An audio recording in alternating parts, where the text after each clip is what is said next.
নমস্কাৰ জেআৰজি ব্লগলৈ পুনৰবাৰ সকলোকে স্বাগতম জনাইছোঁ। আজি আমি আলোচনা কৰিবলৈ লৈছোঁ পোষ্ট অফিচৰ কোনখন স্কিম সকলোতকৈ প্ৰফিটেবল হয়, অৰ্থাৎ আপুনি কোনখন স্কিমত টকা সঞ্চয় কৰিলে অধিক লাভ আহৰণ কৰিব পাৰে সেই সম্পৰ্কে আজি ভিডিঅ'টোত আমি আলোচনা কৰিম। লগতে MIS+SB বা MIS+RD এই সিস্টেমটোত যদি আপোনালোকে টকা জমা ৰাখে তেতিয়াহ'লে আপোনালোকে MIS স্কিমৰ পৰা যিমানখিনি লাভ আহৰণ কৰিব তাতকৈ বেছি লাভ কেনেকৈ আহৰণ কৰিব সেই সম্পৰ্কেও আজি ভিডিঅ'টোৰ জৰিয়তে আপোনালোকে জানিব পাৰিব। এতিয়া যিহেতু পোষ্ট অফিচত বিভিন্ন ধৰণৰ স্কিম আছে, ইতিমধ্যে আপোনালোকে গম পাইছে প্ৰায় 9খন স্কিম আছে যিবিলাক স্কিমত বিভিন্ন ধৰণৰ সুবিধা লাভ কৰে। এতিয়া তাৰে কিছুমান স্কিম এনেকুৱা ধৰণৰ আছে যিবিলাক স্কিমত সাধাৰণ মানুহে সঞ্চয় কৰিব নোৱাৰে। যেনে আমি ধৰি ল'লোঁ মহিলা ছেভিং চাৰ্টিফিকেট স্কিম, যিখনত অকল মহিলাসকলেহে সঞ্চয় কৰিব পাৰে। ঠিক একেদৰে সুকন্যা সমৃদ্ধি যোজনা, নেক্সট আহিলে ছিনিয়ৰ চিটিজেন স্কিম, যিবিলাক স্কিমত সকলো মানুহে সঞ্চয় কৰিব নোৱাৰে। গতিকে তেনেকুৱা ধৰণৰ স্কিমৰ পৰা হোৱা লাভৰ কথা আজি ভিডিঅ'টোত আমি আলোচনা কৰিব খোজা নাই, কিন্তু সকলো ব্যক্তিয়েই সঞ্চয় কৰিব পৰা স্কিমবিলাকেই হ'ল MIS স্কিম, যিখনক কোৱা হয় মান্থলি ইনকাম স্কিম। নেক্সট আহিলে NSC অৰ্থাৎ নেশ্যনেল ছেভিং চাৰ্টিফিকেট, নেক্সট আহিলে RD ৰেকাৰিং ডিপ'জিট, নেক্সট আহিলে FD আমি জানো যে FD বিভিন্ন প্ৰকাৰৰ আছে, তাতে 5 year যিটো FD হয় সেইটো সকলোতকৈ লাভৱান হয়।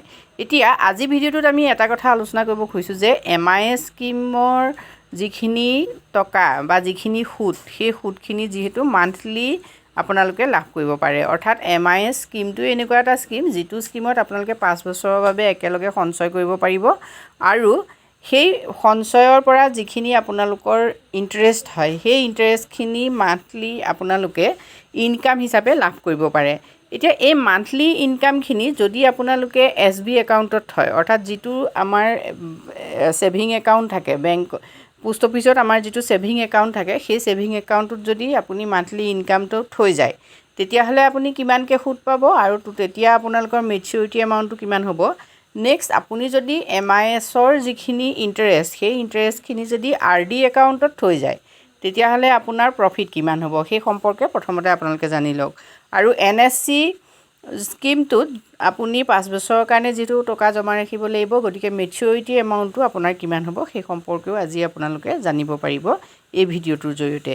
এতিয়া চাওক MIS+SB যদি হয়, MISত আপোনালোকে যিহেতু জানে যে বৰ্তমান অৱস্থাত 7.4% MISৰ ইণ্টাৰেষ্ট হয় আৰু ইয়াত যদি আপুনি 10 লাখ টকা জমা ৰাখে তেতিয়াহ'লে সুদ পাব আপোনালোকে 5 বছৰৰ পাছত 3,70,020 টকা। আপোনাৰ মেচিউৰিটি এমাউণ্ট হ'ব 13,70,020 টকা। এতিয়া এই 13,70,020 টকা আপুনি MIS একাউণ্ট এটা খুলিলে 5 বছৰৰ পাছত মেচিউৰিটি এমাউণ্ট হিচাপে পাব যদি আপুনি 10 লাখ টকা থয়। এতিয়া যিহেতু MIS একাউণ্টটোত মান্থলি ইনকাম হিচাপে আপুনি ইণ্টাৰেষ্ট পাই থাকে, গতিকে এই ইণ্টাৰেষ্টটো যদি আপুনি পোষ্ট অফিচৰ চিম্পুল ছেভিং একাউণ্টত জমা ৰাখে তেতিয়াহ'লে আপুনি সুদ পাব 4%কৈ। অৰ্থাৎ যিটো SB একাউণ্ট আছে পোষ্ট অফিচৰ তাত বৰ্তমান অৱস্থাত সুদৰ হাৰ 4%। আৰু তেতিয়া আপোনাৰ সুদ হ'বগৈ 5 বছৰত 4,94,062 টকা। আৰু 4,94,062 টকা যদি হয় তেতিয়াহ'লে আপোনাৰ 5 বছৰত মেচিউৰিটি এমাউণ্ট হ'ব 14,09,462 টকা। যদি আপুনি MISৰ ইণ্টাৰেষ্টখিনি RD একাউণ্টত থয় তেতিয়াহ'লে আপোনাৰ ইণ্টাৰেষ্ট ৰেট কিমান হ'ব চাওক। যিহেতু RD একাউণ্টত বৰ্তমান অৱস্থাত ইণ্টাৰেষ্ট ৰেট হ'ল 6.2%। এতিয়া যদি আপুনি 10 লাখ টকা MIS থয় তেতিয়াহ'লে মান্থলি ইনকাম হিচাপে যিটো পইচা আহিব সেইটো যদি আপুনি RD একাউণ্টত জমা কৰি যায় তেতিয়াহ'লে 5 বছৰত আপুনি সুদ লাভ কৰিব 4,34,558 টকা আৰু আপোনাৰ মেচিউৰিটি এমাউণ্ট হ'বগৈ 14,34,558 টকা। এতিয়া আপুনি যেতিয়া চিম্পুল একাউণ্টত থৈছে তেতিয়া আপোনাৰ মেচিউৰিটি এমাউণ্ট আছিলে 14,09,462 টকা আৰু যেতিয়া আপুনি RD একাউণ্টটো MISৰ লগত লগাই দিলে তেতিয়া আপোনাৰ মেচিউৰিটি এমাউণ্ট হ'লগৈ 14,34,558 টকা আৰু আপুনি বেছিকৈ লাভ কৰিব 24,896 টকা। অৰ্থাৎ আপোনাৰ প্ৰফিট থাকিব 24,896 টকা যদি আপুনি RD একাউণ্টত MISৰ যিটো মান্থলি ইনকাম আপোনাৰ আহিব সেইটো যদি থয়।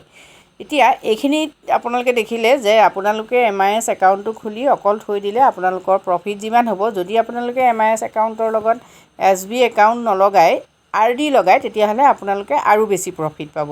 যেহেতু জেনেৰেল MIS একাউণ্টটোত আপোনালোকৰ মেচিউৰিটি এমাউণ্ট আছিলে 13,70,020 টকা, আৰু যদি আপুনি RD লগাই দিয়ে তেতিয়াহ'লে 14,34,558 টকা হ'ব। এতিয়া এই একাউণ্টকেইটাৰ পাছত আপোনালোকে NSCটো চাওক। যিহেতু নেশ্যনেল ছেভিং চাৰ্টিফিকেট এনে এটা স্কীম যিটো স্কীমতে হায়েষ্ট ইণ্টাৰেষ্ট ৰেট পোৱা যায়। আমি যিবিলাক জেনেৰেল স্কীমৰ কথাহে কৈছোঁ, যিহেতু ইয়াৰ লগত আমি অন্য যিখিনি স্কীম আছে সেইখিনি স্কীম ইয়াত তুলনা কৰা নাই। যিহেতু সুকন্যা সমৃদ্ধি যোজনা বা PPF বা ছিনিয়ৰ চিটিজেন স্কীমত ইণ্টাৰেষ্ট ৰেট যথেষ্ট বেছি হয়, কিন্তু সকলো মানুহে থ'ব পৰা যিকেইটা স্কীম সেই স্কীমকেইটাৰ ভিতৰত বিশেষভাৱে NSC স্কীমত আপোনালোকক 7.7%কৈ কি কৰা হয়, সুদ দিয়া হয়। আৰু 5 বছৰৰ যদি আপোনালোকে FDত হয় তেতিয়া 5 বছৰৰ FDত আপোনালোকৰ 7.5%কৈ যিহেতু এতিয়া ইণ্টাৰেষ্ট চলি আছে। এতিয়া যদি আপুনি 5 বছৰৰ FDত হয়, যদি 10 লাখ টকাত হয় তেতিয়াহ'লে আপোনালোকৰ মেচিউৰিটি এমাউণ্টটো চাওক 13,85,687 টকা, আৰু ইয়াত আপোনালোকে সুদ হিচাপে লাভ কৰিব 3,85,687 টকা। আৰু যদি আপুনি 10 লাখ টকা NSC একাউণ্টত হয় তেতিয়াহ'লে আপোনালোকে সুদ পাব 4,49,034 টকা, আৰু মুঠ আপোনালোকে মানে মেচিউৰিটি এমাউণ্টটো আপোনালোকে পাবগৈ 14,49,034 টকা। এতিয়া চাওক, যিহেতু NSC একাউণ্টত আপোনালোকৰ যিটো মেচিউৰিটি এমাউণ্ট হ'ব সেই মেচিউৰিটি এমাউণ্টটো কিন্তু আপোনালোকে MIS+RDতকৈও বেছি পাব। গতিকে NSC স্কীমৰ লগত অন্য কোনো স্কীমেই মানে এতিয়ালৈকে প্ৰতিযোগিতা কৰিব পৰা নাই। গতিকে আপুনি যদি টকা সঞ্চয় কৰিব খুজিছে তেতিয়াহ'লে NSC স্কীমত থওক। যিহেতু NSC স্কীমত সঞ্চয় কৰিলে আপুনি MIS+RDতকৈও বেছি লাভ আহৰণ কৰিব পাৰিব। গতিকে সঞ্চয় কৰাৰ আগতে আপোনালোকে এই গোটেই কথাখিনি চালি জাৰি চাব, আৰু য'ত সঞ্চয় কৰিলে আপুনি বেছি লাভান্বিত হ'ব তাতে নিশ্চয় আপুনি সঞ্চয় কৰিবলৈ আগবাঢ়ি যাব। আজি ভিডিঅ'টোত আমি আপোনালোকৰ বাবে এইখিনি তথ্য আগবঢ়াইছোঁ। যদি আপোনালোক উপকৃত হৈছে কমেণ্ট কৰি জনাব। ধন্যবাদ।